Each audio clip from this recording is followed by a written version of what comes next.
Okay, so earlier in the week, we talked about the first two types of pictorials, which were the oblique drawings and the isometrics, which you guys were just working on.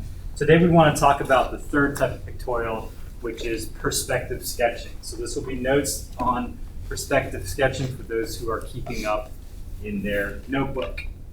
A perspective drawing offers the most realistic three-dimensional view of a pictorial method because it portrays the object in a manner that is most similar to how the human eye perceives the visual world. This is the old adage of like standing on the train tracks and looking on the train tracks, and the distance appears to converge on a point.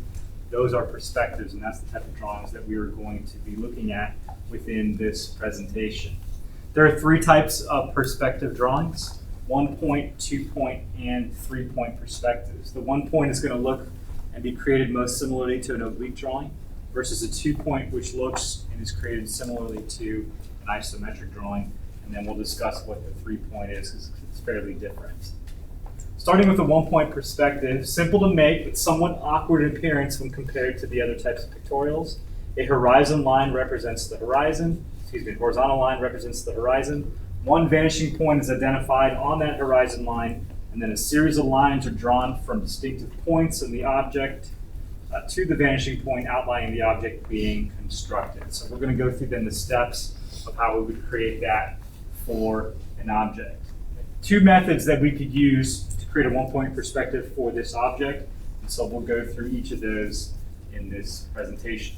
So again, we're going to be using the box method, and although you may not have needed that when you did the isometric drawings, it's going to be highly recommended in this case because creating a perspective is slightly more challenging. So we will use the box method for method 1. Sketch a horizontal line across the upper portion of the page that represents the horizon, and then identify a vanishing point. So I've placed this vanishing point on the line.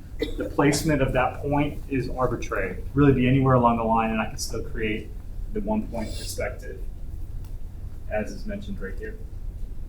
Next, I want to sketch the front face of the box that represents the overall size of the object. So in this case, it's going to be 3 units wide and 2 units tall, and that's going to represent the overall height and width for the object. Again, red lines represents a construction line, so it's done very, very lightly. Really, really important on these types of drawings to keep your construction lines as light as possible because there's going to be a lot of them, and it can become confusing if they're drawn too darkly. So this is the overall width and the overall height of the front of my object. Next, I'm going to sketch construction lines from the corners of the front face of the box back to the vanishing point. So from each of these corners then, I draw a construction line back to the vanishing point. Next, I need to sketch the visible back edge of the box to represent the overall size of the object. So I need to estimate the depth on this object. Okay. There is no point along the way where I can use the grid to determine the depth. I can't count. The only face that I have that I can count would be the front face. So I need to estimate about how far back 2 units would be for this drawing. And so I'm saying this is what 2 units is going to look like in depth. Okay? This estimate could be much farther down. It would not make the drawing incorrect. It would just make it look a little bit more skewed, not incorrect. So I estimated the depth and I completed the box. So this is the box then that the object I'm going to draw is going to fit into. Next, I want to locate points and construction lines to identify the corners and edges of the object on the face of the box. So I know that this surface is on the face of the box, this surface is on the face of the box, and so is that one. And I'm going to add those to my drawing. Notice that anything that's drawn related to the depth of the object is always referencing that vanishing point. Okay? On the front face, I drew horizontal and vertical lines, but anything related to depth is drawn back to that vanishing point. It'll be the same thing for this right side view. Next, I'm going to darken in using object lines the portion of this drawing that I know will be part of the final drawing. So I'm outlining these surfaces here. And then I'm going to do the interior surfaces and edges and faces of this box, pulling each of these points then back to the vanishing line. This is where it becomes really important to keep construction lines as light as possible because there will be a lot. So I'm going to go ahead and go through clicking the steps. This is where it can become confusing. And I'm going to darken in the parts of this object that are part of the final drawing. And then as a last step, then I'm going to add tonal shading, which will help identify or make this look more three-dimensional. Method 2 of the same object, instead of dealing with the box of the overall object, will deal just with the front face of the object and work its way back. Okay, so we're doing just the front face of this object then, and this little front surface here. Pull each of those back to the vanishing point. Then I'm going to estimate the depth to get to the second face of this object where this L shape is. So basically what the depth for one square would be. I'm darkening those in, drawing that surface. Again, always referencing the vanishing point when it deals with the depth. And that applies specifically to a one-point perspective. And then again, like I said, adding tonal shading is the final step to the drawing. I'll plot fewer lines going back to my vanishing point or construction line, so it's not maybe as cluttered, but you have to be a little bit more comfortable with the process to do it this way without using the box. Okay, so that's a one-point perspective. The front surface is flat, and then all the depth lines go back to one vanishing point. Here's some great examples then of objects drawn as one-point perspectives. Notice in this case the vanishing point's in the center of the object, so really you can pick anywhere along the line and still do one-point perspective. Let's look at a two-point perspective then. The two-point perspective is the most common of the perspective drawings, and we're going to go through step-by-step of the procedures then to create one. So the following slide show the steps in creating a two-point perspective of this puzzle cube piece, and this piece will actually be done on the activity that we're doing today. So the slides that we're going through here would be a step-by-step example of what you'll need to do for the drawing within this activity. In this case, the horizontal line has two vanishing points on it on either side of the line. This time, starting with the front face of the object, I'm starting with the front edge. This edge right here is where the front and the right side meet for the object. And I'll transfer that to my drawing here. The placement of this line could really be anywhere between my two vanishing points. It could be higher up, higher down. So the placement is kind of up to you on that. Then I have to put the height of the object. In this case, it's going to be 2 units tall, right, for the box. So transferring the height over here. And then I'm going to take each of these points back to the vanishing point. So again, I'm creating the box this object would fit in for this drawing. I need to estimate then the width and the depth for the object. So I'm saying that this would be the width, depth. Take each of those points back to my vanishing point, and that creates the box then that this object is going to fit in. Same process. Now I have to look at the surfaces that are touching the outside edge of the box and add those to the drawing first using my points and construction lines. Go ahead and click through because lots of lines here. Keeping in mind again, everything that's red is a construction line, should be drawn very lightly. I'm going to darken in each of these surfaces because I know that they'll be part of the final drawing. And then I'm going to do the interior edges and faces, again using my vanishing points as a reference for these lines. Darken each of those in. And then as a last step, add the tonal shading to the drawing.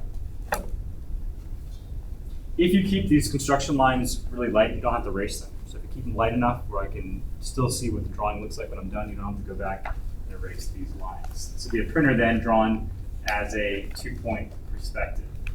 And that leaves just three-point perspective then as a final step. We're not going to actually go through the process of creating one. The only difference between a two-point and a three-point perspective is instead of having all of the lines that were drawn vertically on the previous example, now reference a vanishing point underneath. So instead of these lines being drawn vertically, they reference this point underneath. Same process though as a two-point perspective. So let's look at the differences then between a perspective and isometric, because although we will create some drawings on this activity, outside of this activity, it would be rare that I would ask you to do a perspective, because isometric can be done much quicker. But on, let's say, an end of course exam that you'll take at the end of the year, you need to identify which drawing may be perspective versus isometric. So I'll look at the two here. I notice that all the lines on this object are parallel to each other versus on the perspective where they appear to converge on one point, letting me know that that is a perspective versus an isometric drawing. Before we do any actual drawings from the activity, I would just encourage you in your notebook to do some 1, 2, and 3-point perspectives of a really, really simple object, like 1 cube. Okay? Learn the process or get familiar with the process of setting up the horizon line, placing a vanishing point, starting with the front of the object for a 1-point perspective versus starting with a front edge on a 2-point perspective, and then again as a 3-point perspective. So although this is not something that's required to be turned in for the activity, I would highly encourage you to do this first to get familiar with the process. You should be able to fit these all on one page within the notebook. Once you've done that, then I would have you look at the activity. We're going to spend several days working on it because this can be fairly challenging for those who've never seen this before. We're going to start activity 2.2, perspective sketching. If I scroll down, I get to the first drawing here. It's giving me 2 different views of the same object. So I don't want anybody to get confused and say that these are 2 separate objects. It's the same object, it's just been rotated so I can see more sides of the same object. I'm going to create a 1-point perspective using this object, and it's given you kind of a layout of the corners of the box as a starting point for this drawing. Okay. Given this orientation, I'm going to have this front view be here, this would be the left that I can see, and the top of the object. So I create a 1-point perspective of this. We're going to come back to this in a second. I want to do a demonstration. Then I'm going to use the exact same object and create a 2-point perspective. Again, instead of starting with the front face, I'm going to be starting with the front edge of the object.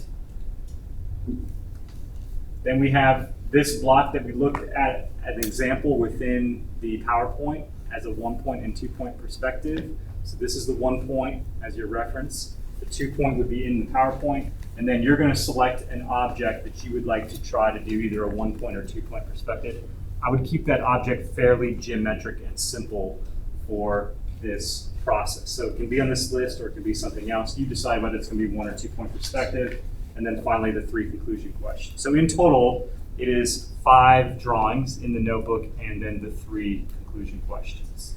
I want to do a demo real quick of the process of going through one of these. Let's go back up to, let's say, the first one, the 1-point perspective. I'm going to zoom in a little bit and we will go through this process then. Now I'm going to be using a dry erase marker, so it's not going to be as fine as a pencil you can use, and I'm going to try to do it as light as I can for the construction lines, but I want to at least demo one time the process for creating a 1-point perspective. Okay? This is the box that this drawing is going to fit into, so it's giving me kind of the corners for the box. I can do it as light as I can, kind of draw, okay, that's going to be the one side, here's the other side of my box, and this is something that you're going to probably want to lay out in your notebook as well. So I would connect all the corners to know, okay, this is the box this is going to fit into. I'm going to start by identifying the surfaces of this object that are going to be touching the surfaces of my box, starting with the front view. And I can count. I know that the overall width of this object is 4 units, but the surface that is going to be on the surface of the box is only 3. So I know that from this edge, I only need to go over about 3/4 of the way for this object. And so I'm going to estimate where that is since I don't have a grid. Let's say I think that that's about right here. If you think that's a bad estimate, then you move it. Okay, that's 3/4 of the way across the object. And what I'm going to do then is draw a very light construction line to mark where that is. Do it as light as I can. Okay.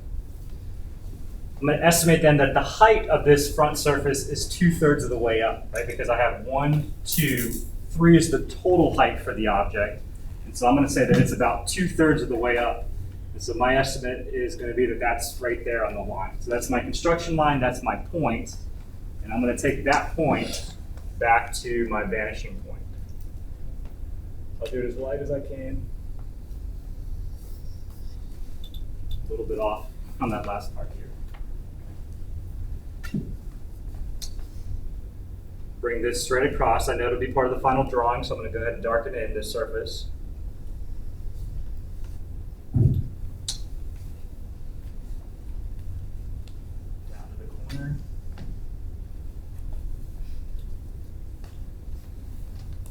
Straight across.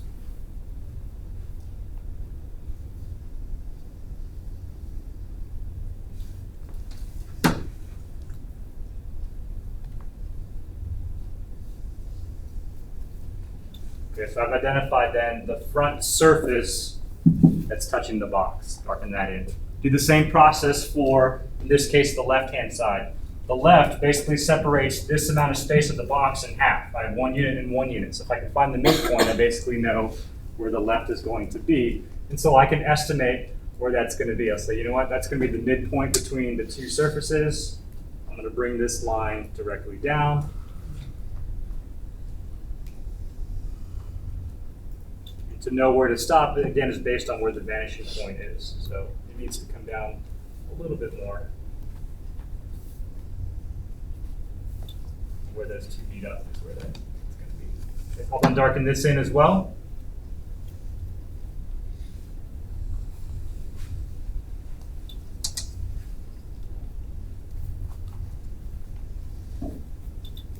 Okay, so this surface is my front. I had the left. I'm going to do the top last, and the top is going to connect from that point and go over basically to the halfway point of this drawing. So if I know that the total width is here, I estimate that the halfway point is approximately there.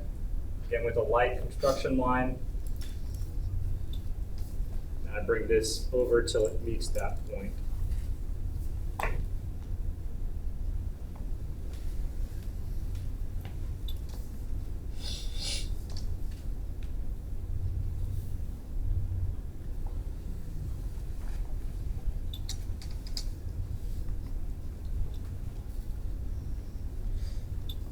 Okay, so I've identified then the 3 surfaces that are touching the outside edge of my box.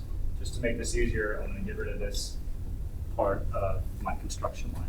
Okay, those are the 3 surfaces, front, left, and top. Now what I need to do is the interior surfaces of the object. So I know that this is going to go back to my vanishing point. I need to estimate approximately how far that's going to be. Again, I'm going to do this as light as possible. So that would be basically this corner going back to my vanishing point. This corner is going to go horizontally across, and where they intersect is where that point stops.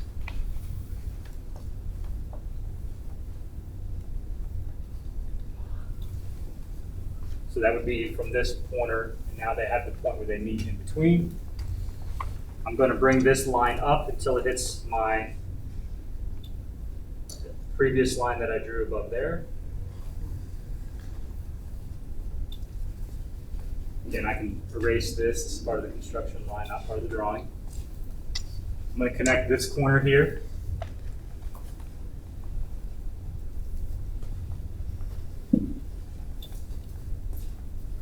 So I've gotten up to this point now here. It's going to go horizontally across.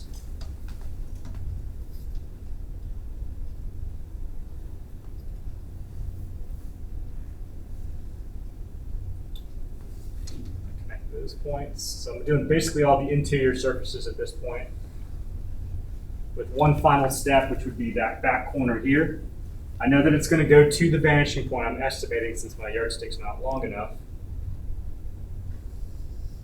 but I need to know how far back before I get to that back corner. Okay. What I can do to estimate that is I know that this is 2/3 of the way as far as height. So if I go 2/3 of the way up here, and say, okay, that's approximately 2/3 right there, I can bring that point straight across, and that's exactly where that back corner for the drawing would be. Darken that last line in. And then as a final step, add the tonal shading. So maybe I'll make the top surface, in this case, since it's the narrowest, the darkest.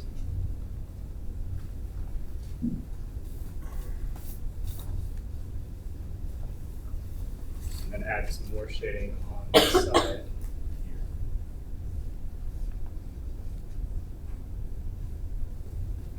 So this is then a 1-point perspective for this object, and this is something that I'm going to have you guys create along with the other 4 drawings on the Word document. If you have questions while you're working on this, please let me know. I know this is going to be different and challenging, so we can work through these.